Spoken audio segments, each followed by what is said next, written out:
Hey guys, it's Katie here with Life the Mundane and welcome back to my channel. Today I'm going to be sharing 10 different games that you can play on Zoom or whatever video platform that you love to use. And I'm not going to just share with you what games you can play on there, but also a few modifications or tips that you may want to use if you're using this to do via video online chat. So let's get started.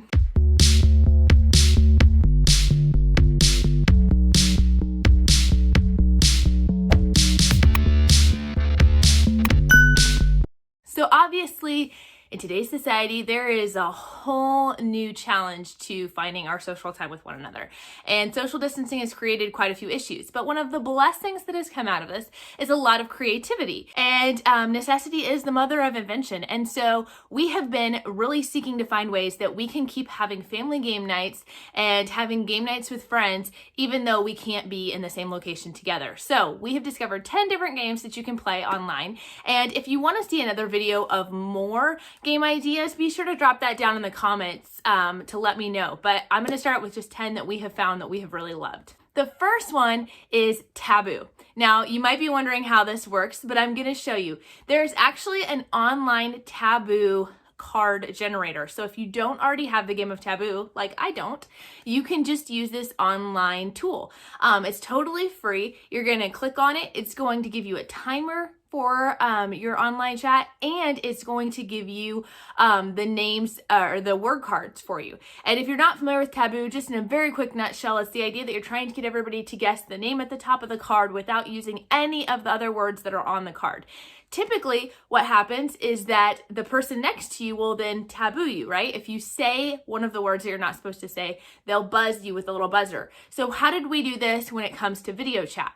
Well, essentially, if there was two people on each screen, if there was like couples that were doing it or two kids on each screen, then we would have the other person next to them buzz them on the cards.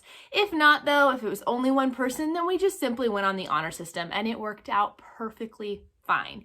And was still a really, really fun game. One tip that I will give to you is that it is a really good idea because depending on whatever video chatting software you use, the different people on your screen are oftentimes in different orders for everybody. So it's not as easy to say, okay, we're going to go to screen 1, then screen 2, then screen 3 for turns. So I just recommend writing down a list real fast of all the different people's names who are playing.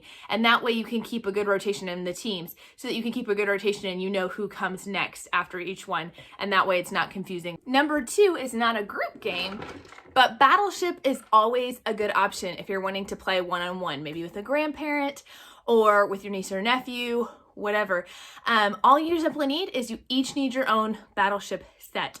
And then you'll set up your board. Now, if you don't have your own Battleship set, no worries. I've actually found an online printable Battleship board that you can print out, and it even tells you the key of how long your ships are, and you just check off the boxes to mark where your ship is, and then also to check off in a different color where your hits and misses are. So you don't even need a full set to be able to play that game with your friends. Next one is a game that you probably haven't heard of before. I had never heard of it before my mom introduced me to it, and that is Bring Your Own Book. This game is so much fun, and all you need is to bring your own book. So you need one person out of the entire group that's playing. You need one person that actually owns the game, so you have the cards. But other than that, everybody else only needs to grab a book. And basically the way it works is everyone's going to grab one book. The person who has the cards is going to, there's two options on the card. They're going to pick one and tell you that phrase. So like something written on an IOU. And everyone's going to flip through their book and find one sentence or phrase in their book that would be something that could be written on an IOU. Or this one says a line from a movie review. Everyone's going to find that. They're all going to share their lines, and then whoever is the judge for that round is going to decide who has the best line. Children's books work great for this. I actually recommend shorter books like children's books that you are more familiar with than picking War and Peace and having to flip through that to find a phrase, because you are timed with this one as well. The next is Pictionary. Pictionary is always an easy one to do, and while some of us actually have the board game, you definitely do not need your own board game to enjoy this experience online.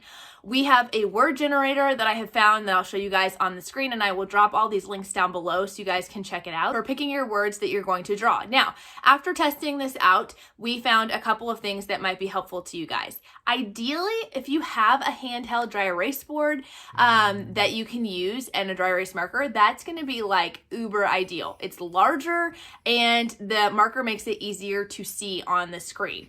If you don't have a dry erase marker, consider just putting a white piece of paper inside of a sleeve protector and drawing that way with the dry erase marker. And if none of those are an option, you can totally use paper, but be sure to use a Sharpie or a darker color marker to draw on so that you can see it. Also, depending on your video platform, you can usually see everybody who you're playing with in a grid format where you can see everybody at once, or just one-on-one, like what I'm looking at with you guys right now. I recommend when playing Pictionary that you have it zoomed in on just the one screen of the person who's drawing, just so you can see the details a little bit better. Another fan favorite is charades. Great because you don't need a whole lot of extra things, and that same word generator that we just used for Pictionary also has a charades option to it. So be sure to check that out. Again, I would have it zoomed in on the person who is acting out the actions, and you're gonna wanna make sure that you have good lighting and good camera angles so people can actually see what you're doing. Just be conscious and aware of where you are with the camera.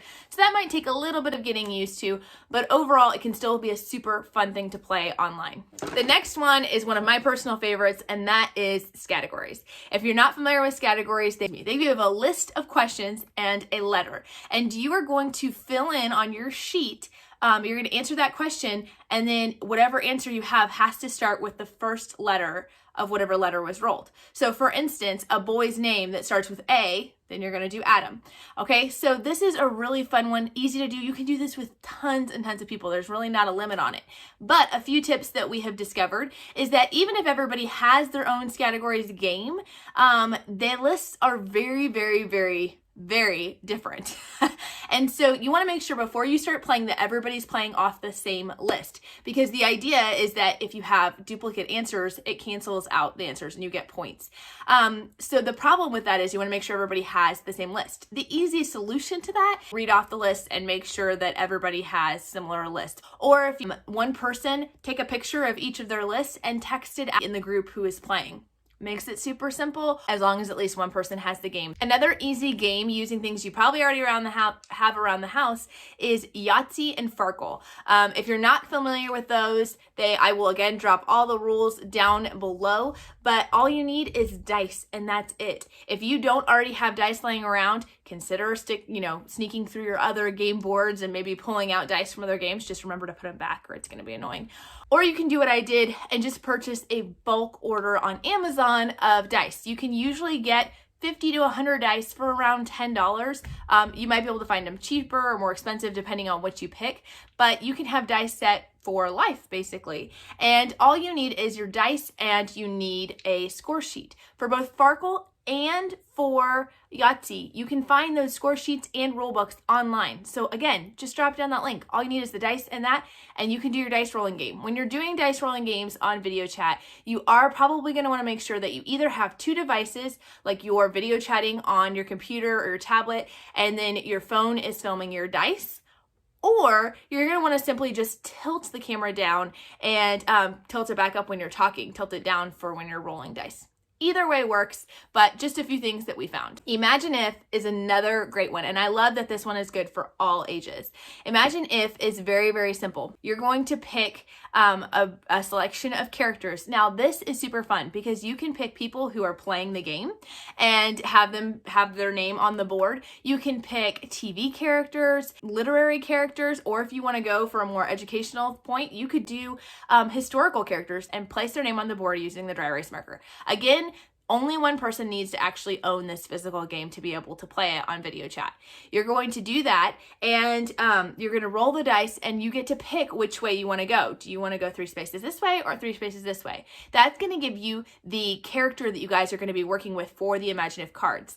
Then you're going to read one of the cards, like the one that you see here, and you're going to fill in that person's name. So imagine if, Bob the Tomato from VeggieTales was this, and you're going to read off these options, and everyone is going to vote for what they think is the most likely option or the funniest option or however you want to do it, right?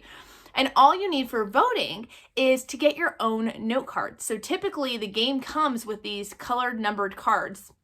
and that are listed 1 through 6, and you're going to vote by just simply flipping that one number over. And once everybody has their card flipped over, you're going to reveal it to see which was the most popular answer, and those people are going to get to progress. But if you don't have the game with you, you don't have your own version of the game, simply all you need to do is just get note cards, post-it notes, piece of paper, whatever, and have 6 different ones with the numbers 1 through 6 written on it so that you can vote that way. Hypothetically, you could vote without any pieces of paper, but it helps to keep it straight in your mind what you actually voted on and gives a level of accountability for that. So that's all you're gonna need for that game. Another one, and this is definitely one that I think a lot of people haven't heard of, but is Pass the Pigs. But you've got a little score sheet here, and you've got 2 pigs. And guys, this is the funniest game ever. And I will tell you that it sounds ridiculous when you explain it. So just understand that it sounds weird, but it really is a lot of fun to play.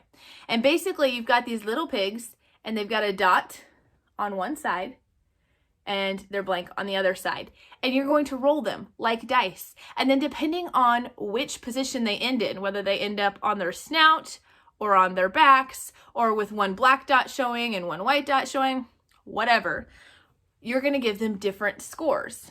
So you can, it's a ridiculously simple game, but super fun to do. And you're trying to get the most amount of points you can get in one roll, but you have to be careful because if it rolls a certain way, it'll wipe out your entire score. So you get to decide when your turn is done, but how risky do you feel like getting? Well, definitely with this game, you would have to have everybody have their own set. However, I will say that there is a party version of this game that you can get that I believe comes with 4 or 5 sets of pigs.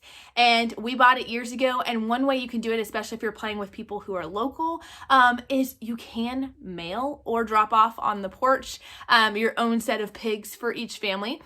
And then you can play it all together. So if you have a group that you're regularly doing game nights with, consider going in, saving some money, and dividing it that way. And that's a great option as well. But again, with that one, you would want to have your own set because you can't really make up your own pigs unless you have some serious crafting abilities. And you would want to make sure the camera was facing it so you could see what it is. And that's a great one for all ages. It also works really well with addition, guys, because your kids have to constantly be adding up how many points they have. So definitely keep that in mind. So those are my 10 games. I hope you guys have enjoyed it. I hope you will enjoy playing these.